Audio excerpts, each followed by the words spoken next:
A business need or new technical requirement arises, and you need to push that change out ASAP. The building's on fire. Production will be down if you don't act fast.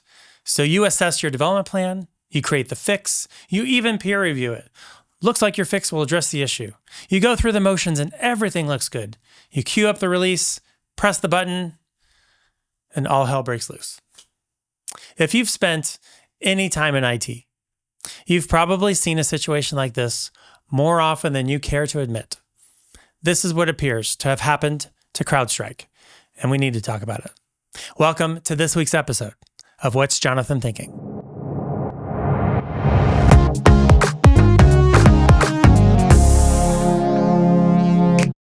Hello, everyone, and welcome to a new episode of What's Jonathan Thinking? I have to say, I feel like I would be remiss to you and to what the show is about if I did not stop for a moment to address what happened last week at Crowdstrike. In the spirit of one of my new favorite podcasts, Unbiased by Jordan Berman, let me just state the facts without any editorializing. Per the Crowdstrike website, here is their review of what happened. On Friday, July 19th, 2024, at 4:09 UTC, as part of ongoing operations, Crowdstrike released a sensor configuration update to Windows systems. Sensor configuration updates are an ongoing part of the protection mechanism of the Falcon platform.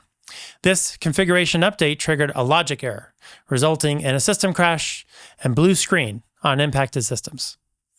The sensor configuration update that caused the system crash was remediated that same day by 5:27 UTC.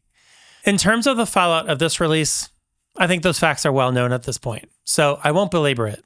I think Crowdstrike is well aware of what happened, as are we. So in the spirit of karma, I'll just leave it there. This was an impactful release, and we, the IT community, would be lying if we said that something like that, on whatever scale, had never happened to us.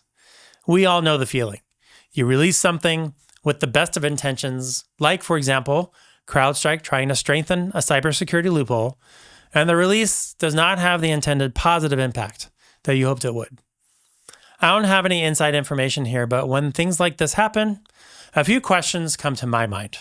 Number one, what negative or anti-case testing occurred? Meaning, it's easy when you are in production support mode to just fix what's in front of you. Perhaps a negative case was just missing? Well, that appears to be the case.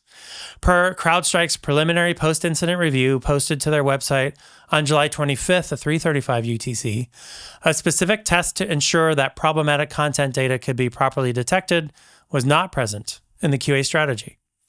Other tests created false positives that the code was performing per expectations. Full system testing appears to be what failed Crowdstrike in this particular case. Number two, what regression testing occurred? We all know that production support changes compound over time.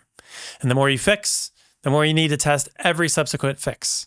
Changes upon changes without a directed regression testing strategy are one way that changes, like what Crowdstrike pushed through, could potentially go out into production without being thoroughly tested. Per the post-incident review, heavy regression testing did occur. It just produced false positives because of the absence of a test case, as previously mentioned. Based on trust in the rest of the validation process, the bug in Crowdstrike's content validator was not detected. Because the team trusted the rest of the validation process, the faulty code was pushed to production, and that was the beginning of a very bad day at Crowdstrike. This code was tied to so many mission-critical systems that a simple mistake in code release like this unleashed a terrible chain of events. Number three, was there a rollback plan? So the change was prepared, but it would be interesting to learn what process was in place or standards that the team was required to follow regarding a rollback plan. Crowdstrike's root cause assessment does not indicate whether a rollback was discussed or occurred.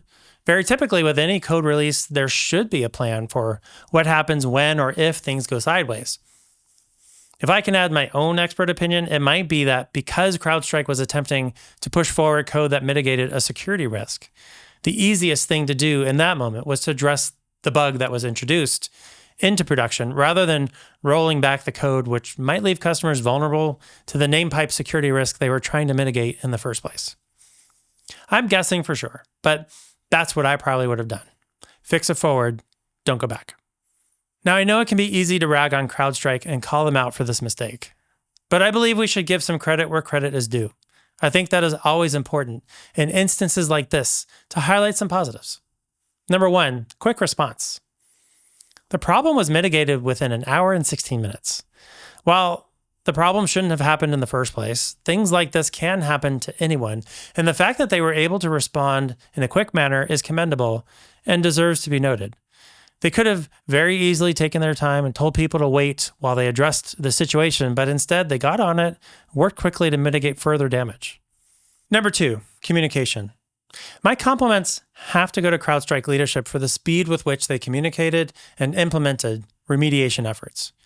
George Kurtz, CEO of Crowdstrike, had a message out relatively immediately. His message was very much a look in the mirror type of message too. We messed up. Here's what we're doing to fix it. He took responsibility and ensured that customers had real-time access to updates on the matter. His team hosted live calls to help people remediate the issue. Data was posted in real time about how to remediate the issue for a variety of use cases, and resources appeared equally as quickly to guide users on how to address the issue on their own until a fix could be pushed forward. Number 3, blameless postmortem.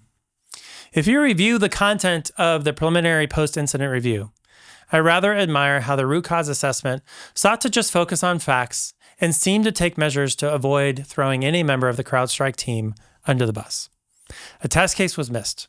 I'm sure internally someone was held responsible, but externally, Crowdstrike remained focused on problem resolution as a unified team. There's no denying that this was a pretty hard-hitting event. It's certainly eye-opening to learn how many systems are dependent on Crowdstrike's security solutions running well and keeping systems online. Travelers were left stranded in airports, critical banking systems went offline, hospitals were left vulnerable, and 911 emergency response also went offline. It's bad. I'm not going to sugarcoat it. Thankfully, I was not able to find any reports of fatalities that could be attributed to this event, but it doesn't take a highly creative mind to surmise that there were likely some close calls here, especially in instances where hospital staff couldn't open the devices that administer medication. Super scary. That being said, I don't think vilifying Crowdstrike is a productive act either. This incident exposed and highlights how interdependent the world of software has become. When I was on the Year 2000 project back in 1999, I certainly had an early primer into this interconnectedness, but that was before our modern cloud-connected world was even a thought. Today, we trust this world to just work, and the Crowdstrike incident is certainly a lesson in the fallibility of our world. Technology is amazing and holds great promise, but it still relies on humans to work perfectly all the time. As we know, that is not possible. These are just a few of my thoughts. I'm interested to hear yours. How has Crowdstrike impacted your business or personal lives? Put a computer emoji in the comments below if you found this topic interesting. I know this was a little bit of a downer topic today, and I try to keep these episodes pretty upbeat, but my team felt this was an important topic for us to highlight. We'll shift back to upbeat next week for sure. Until then, make it a great week, and I'll see you next time on What's Jonathan Thinking?